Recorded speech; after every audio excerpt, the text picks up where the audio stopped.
Wala nang intro-intro. Tapos sobrang lamig ng tenga niya. Yun bang kabadong-kabado na siya? Kasi ayaw niya na dun eh. Hindi naman niya pinag-iisipan ng masama yung nanay ni Renz. Kaso lang, may hindi tama eh. Sagot ni Renz sa nanay niya. Opo, Nay. Dito kami matutulog. Sa kwarto ko na lang po. Nung narinig ni Kuya Bobot yung kwarto ni Renz, bumalik sa alaala niya yung nakita niyang bata sa higaan. Tinanong niya kaagad si Renz. Ang sabi niya, Renz, may kasama ba kayong bata dito? Kapatid mo? Nagtinginan yung magnanay. Tapos sagot sa kanya ni Renz, Bata? Wala. Kaming dalawa lang ng nanay kong nakatira dito. Habang nag-uusap sila, may naaaninag si Kuya Bobot na gumagalaw sa gilid ng pintuan. Pagtingin niya doon, yung batang nakita niya sa higaan, nandoon at nakahawak sa damit ng nanay ni Renz. Natulala si Kuya Bobot, tapos hindi siya makapagsalita. Samantalang itong nanay naman ni Renz, parang merong hinawi sa gilid niya. Tapos sinarado niya ng konti yung pintuan.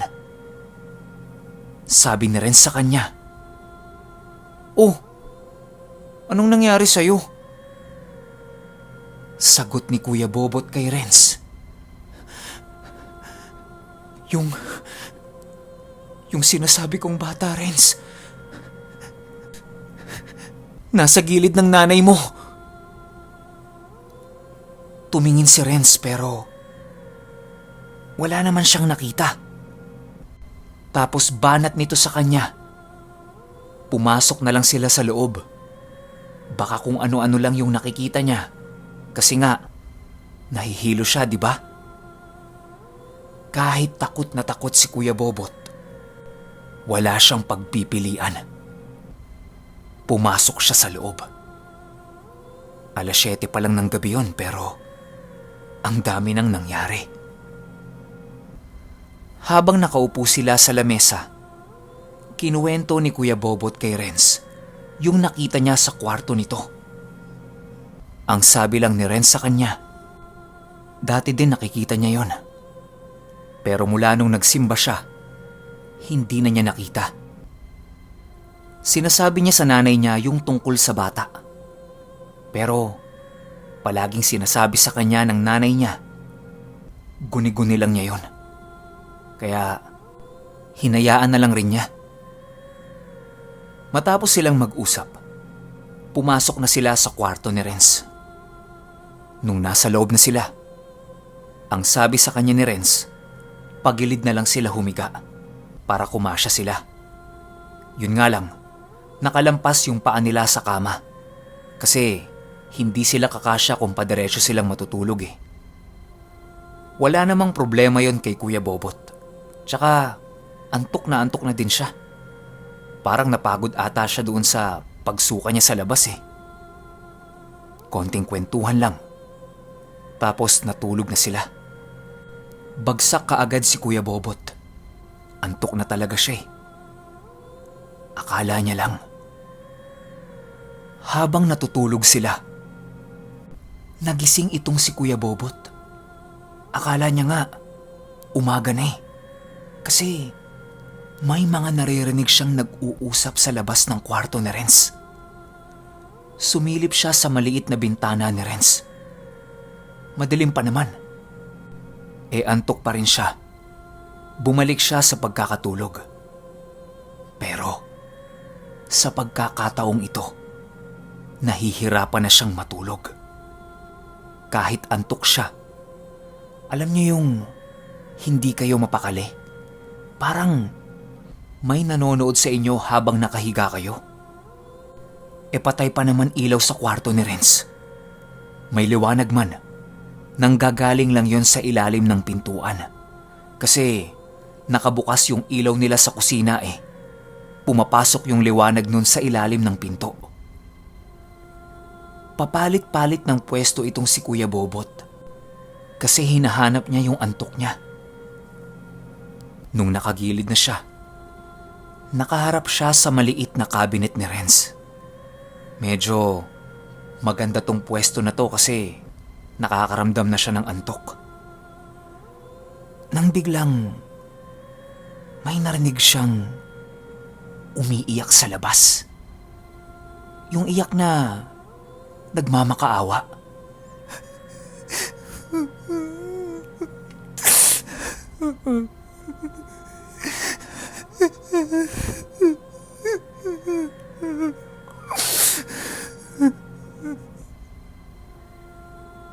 Napatayo si Kuya Bobot.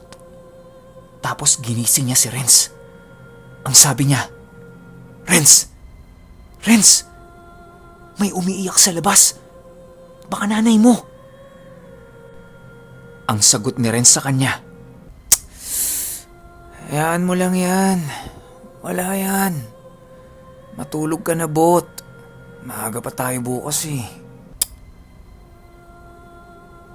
Pero yung iyak sa labas, dire-diretso lang. Na animoy hindi nga ito naririnig ni Renz.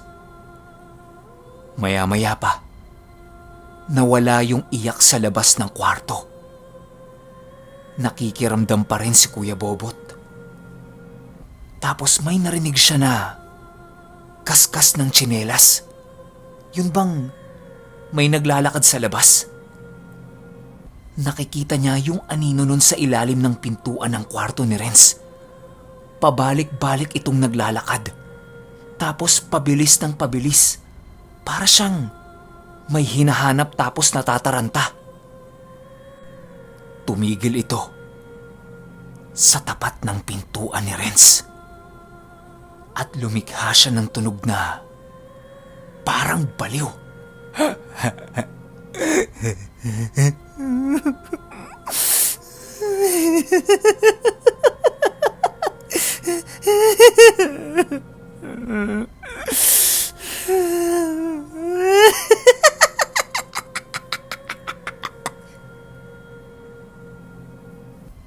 Naririnig din ni Kuya Bobot na kamot ito ng kamot sa ulo niya habang umiiyak, tumatawa, tumitili. Niyuyugyug na niya si Renz para magising. Pero wala. Tulog mantika na siya. Hanggang sa sinampal niya na ito para magising. Napabalikwas si Renz dahil sa pagkagulat. Tapos nataranta to. Ang sabi niya kay Kuya Bobot, "Oh, bakit? Anong problema? Ano bang nangyari, Bot?" Tinuro ni Kuya Bobot yung nasa labas ng pintuan niya.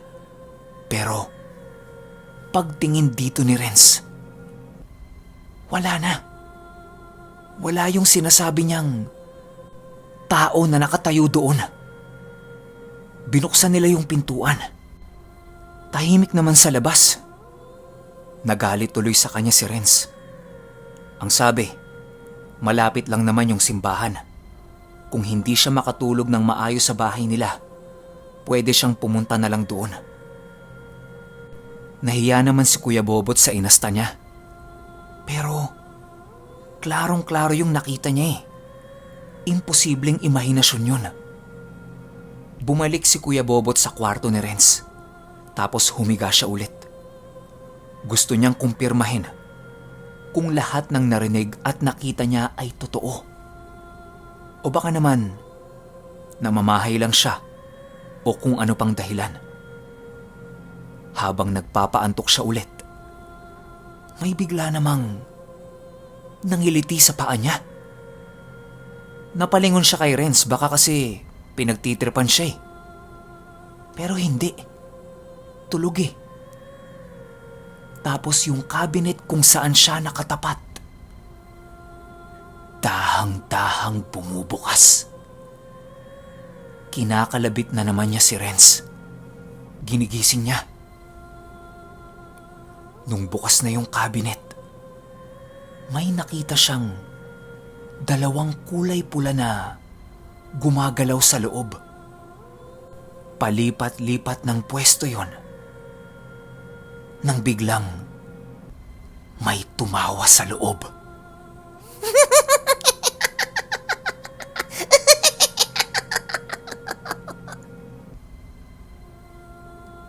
Wala na. Kumpirmado na may hindi nga tama sa bahay na yon. Hindi na nagpaalam si Kuya Bobot kay Renz. Lumabas na kaagad siya ng kwarto. Habang naglalakad siya papalabas ng bahay, may narinig naman siya na parang may nag-uusap sa kusina. Dumaan siya doon pero wala namang tao. Pagbalik niya ng tingin sa lamesa, nakaupo doon yung nanay ni Renz. Nakatitig sa kanya at ngingisi-ngisi. Lumapit si Kuya Bobot para magpaalam sa nanay ni Renz. Una na ho ako. Sa simbahan na lang po ako matutulog. Sagot sa kanya ng nanay ni Renz. Hindi ka ba magpapaalam sa anak ko? Tsaka dun sa bata. Nagulat si Kuya Bobot kasi yung bata, paano yun nalaman ng nanay ni Renz? Nung sasagot na sana siya, bigla siyang may napansin na maliit na kandilang itim na nakatayo sa harapan ng nanay ni Renz. Tapos umuusok pa yon. Yun bang parang kamamatay lang nung apoy? Sinabi ni Kuya Bobot na mamaya na lang sila mag-uusap ni Renz. Gawa ng maaga naman silang magkikita sa simbahan. Doon na lang siya maghihintay. Tumangu-tangu lang yung nanay ni Renz sa kanya. Tapos umalis na itong si Kuya Bobot. Sa isip-isip niya, ang weirdo naman nun. Ano bang ginagawa nun? Tsaka, paano niyang nalaman yung bata? Ano ba yan? Nanakot pa? Habang naglalakad siya papunta sa simbahan, napalingon siya sa bahay nila Renz. Yung pintuan nila nun, may screen. Tapos kita mo yung nasa loob. Naaninag niya na may babaeng nakaitimang nakatingin sa kanya. Yung suot ng nanay ni Renz bago siya umalis sa bahay, puti. Sinipat niya. Habang sinisipat niya, naglakad naman pabalik sa loob yung babae. Tapos sinarado pa yung isang pintuan. Sabi ni Kuya Bobot sa sarili niya, baka nanay ni Renz. Nagpalit lang ng damit. Nung nasa simbahan na siya, nagdasal muna siya. Humingi siya ng tawad sa Diyos. Baka kasi may nagawa siyang kasalanan kaya pinaparusahan siya nito. Nung tapos na siyang magdasal, hinanap naman niya yung isa niyang kasama. Halos ikutin niya yung mga bangko sa ibaba at taas ng simbahan, pero hindi niya makita yung kasama niya. Inisip niya, baka nasa kwarto ng mga santo. Pumunta siya doon pero wala rin. Kaya ang mangyayari ngayon, mag-isa lang siyang matutulog sa simbahan. Hindi naman niya pwedeng istorbohin si Father. Hirap ding matulog yung matanda eh. Iniisip niya saan siya pupwesto. Sa kwarto ng mga santo? Sa mga bangko sa taas? O sa mga bangko na nasa baba? Ang napili niya, sa kwarto na lang ng mga santo. Magaan kasi ang pakiramdam niya sa kwarto na yon. Parang ligtas na ligtas siya. Binuksan niya yung ilaw, binuksan niya yung bintana, at nilatag niya yung banig na nandoon. Relax na si Kuya Bobot. Alam niyang makakaidlip pa siya kahit konti. Nang biglang namatay yung ilaw sa kwarto. Napamulat bigla si Kuya Bobot. Tapos sa labas ng bintana, may mga naririnig siyang nagtatawanan. nakahiga siya kadikit ng bintana eh. Dahan-dahang bumangon si Kuya Bobot para silipin yung nasa labas. Nung nakadungaw na siya, hinahanap niya kung nasaan yung tumatawa. Habang sisipat-sipat siya sa labas, bigla na lang may bumulong sa tenga niya na, "Walang Diyos." Biglang nanigas ang katawan ni Kuya Bobot. Tapos hirap na siyang huminga. Parang may sumasakal sa kanya na hindi niya nakikita. Habang hirap na siyang huminga, naaaninag niya na lahat ng santo sa loob ng kwarto gumagalaw tapos naglalakad papunta sa kanya. Hanggang sa nadikitan siya nung pinakamalaking santo doon. Dahan-dahan itong lumiyad sa kanya. Itinapat ang mukha nito sa mukha niya at nagsalita ng, "Gising." Pagmulat ni Kuya Bobot, umaga na. Tapos si Father nasa loob ng kwarto.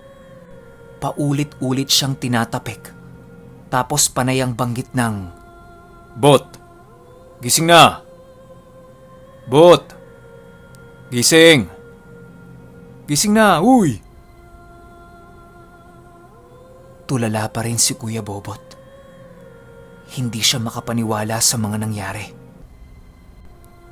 Ano ba? Buong gabi bang doon siya natulog? Pumunta ba siya kila Renz? O ano? Pagbangon ni Kuya Bobot, dumiretso kaagad siya sa CR para maghilamos.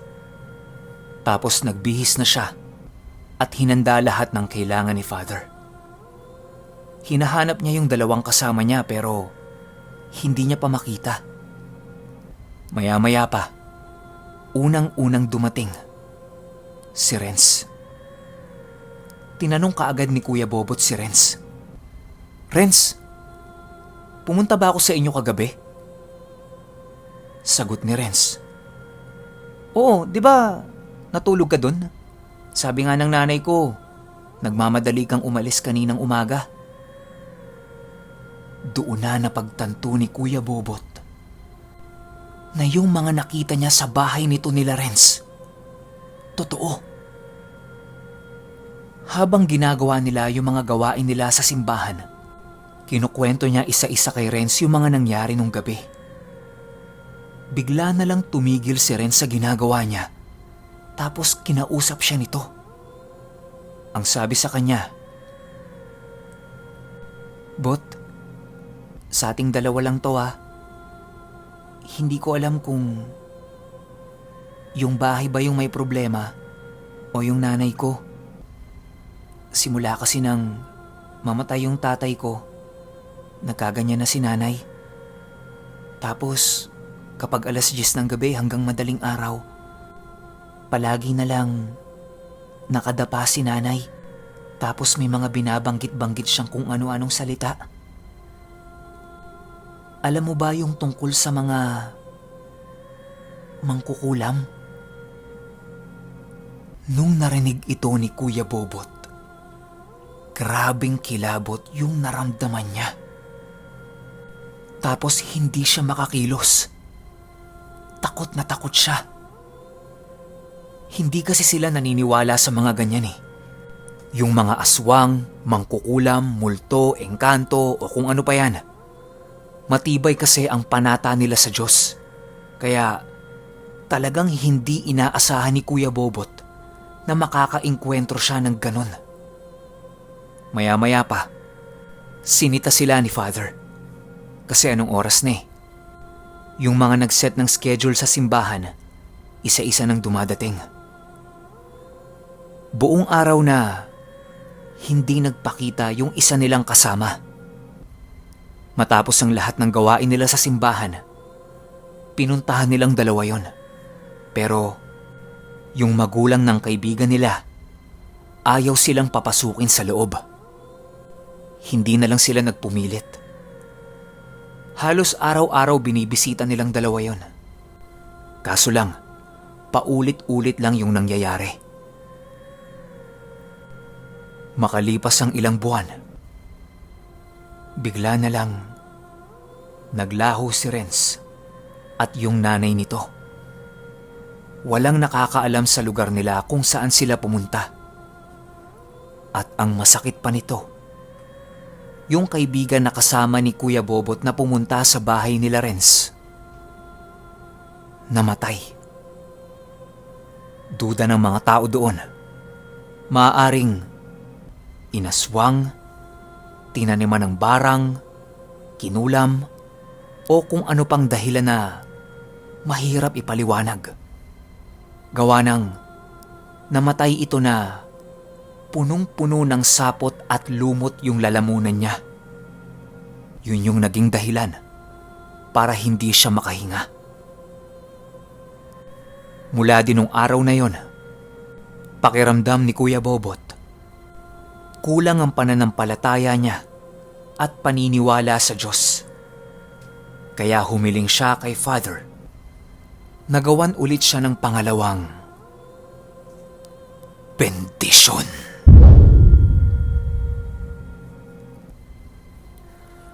Okay, kakaiba yung kwento, no?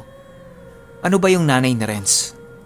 Aswang, mangkukulam, pinasahan ng kakayahan ng asawa niya, may sakit sa isip, o ano? Sino bang may problema?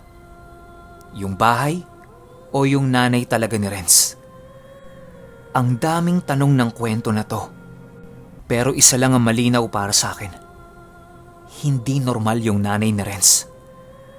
Tsaka, sobrang natakot ako dun sa part na gumagalaw yung mga rebulto ng santo.